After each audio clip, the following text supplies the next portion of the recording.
Hi guys! Welcome back to my channel. For today's video, tuturuan ko kayo paano paggupit ng bangs na tipong pwede siyang gawing side bangs, pwede rin siyang gawing full bangs. Actually, hindi ko rin alam kung mapa-perfect ko to kasi ganito na itsura ng bangs ko ngayon. Ayan, ganyan na kasi siya kahaba, kaya naisipan ko gupitan na siya. And then, pasensya na rin kung ganito yung itsura ko. Medyo hagardo kasi kakauwi ko lang din galing office. Ito guys, matagal ko na talagang ginagawa. Ako talaga nagugupit ng sarili kong bangs. Minsan yung buhok ko, tinitrim ko siya ng ako lang mag-isa. And then, naisipan ko lang din siyang i-film para if ever man din na meron sa inyo na gustong gupitan yung bangs nila pero natatakot, at least itong video na to is kahit pa paano makatulong siya sa inyo. So, kung gusto niyo malaman kung paano ko ginugupit yung bangs ko, just continue watching.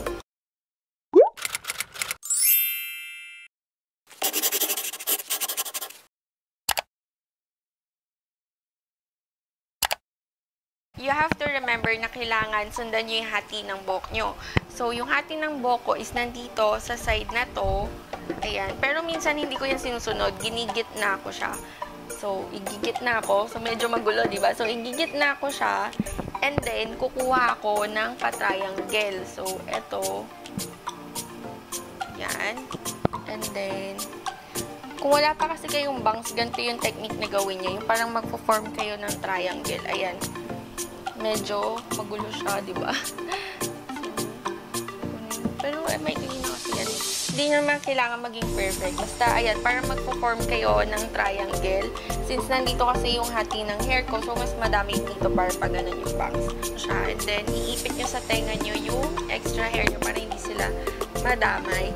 And then, kumuha lang din kayo ng gunting. Actually, guys, yung gunting lang na nandito is ito, ganito lang kalit yung gunting na gagamitin ko. Kasi nasa bahay namin yung gunting ko talaga na pangbuhok.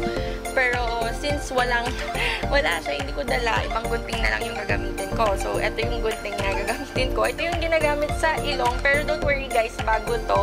Kaya, ayan, hindi siya kadiri. And then, you have to remember din pala na dapat tuyo yung buhok nyo pag magugupit kayo. Kasi minsan pag basa yung buhok nyo, then ginupitan nyo siya, may tendency na mas maiksi pa siya doon sa ginupit nyo. Ba, hanggang dito yung nagupit nyo.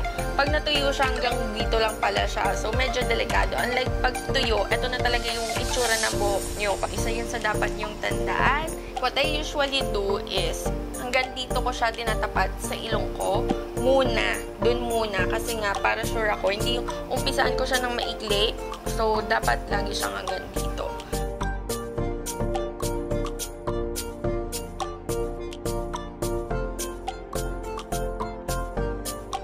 Ganyan. Ganyan ako magupit. As you can see, diba, hindi siya pantay. Ganyan talaga ako magupit. Yan. See? Ganyan. Then, tsaka nyo siya bawasan ng paunti-unti. So, ang ginagawa ko is ganito.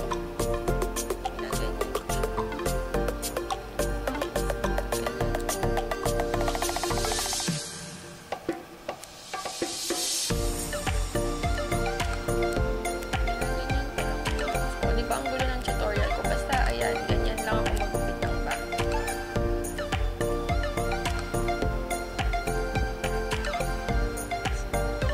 ganyan lang siya kadaling gawin. Diba? Sobrang dali.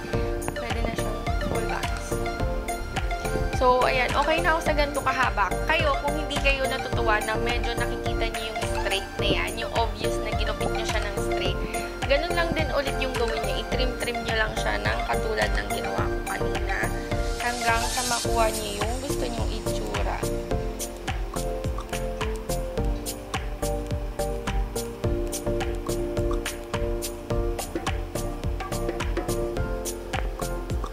So, ayan.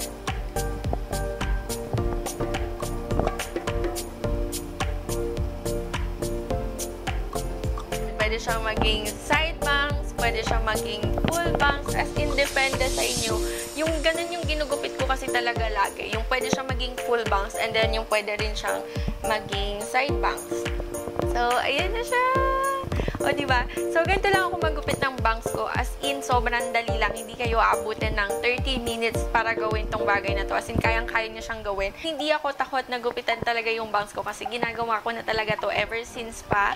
Pero kayo guys, if ever man na hindi nyo siya kayang gawin mag-isa, magpatulong kayo. Pero yun nga, ang lagi nyo lang tatandaan, huwag kayo magugupit ng buhok nyo pag basa. Dapat laging tuyo para at least tama talaga yung itsura niya or nakikita nyo talaga yung actual na itsura niya pag nagupitan. So, ayan, nagmukha na naman akong bata. Siguro magkukulay na lang din ako ng buhok ko kasi magiging masyado ng matingkat itong buhok ko. Bala ko rin siyang kulayan ng mas dark. Nakakamiss na rin kasi yung mag-dark hair color. So, that's it for today's video. I hope nakatulong tong video na to. And if it do, don't forget to give this video a thumbs up. And of course, kung bago lang din kayo sa channel ko, mag-subscribe na rin kayo. I-click nyo na rin yung bell button besides it so you'll get notified every time I post a new video. And kung may comments pa kayo, suggestions, or questions, just comment down below on the comment box. And I'll see you guys again next time. Bye!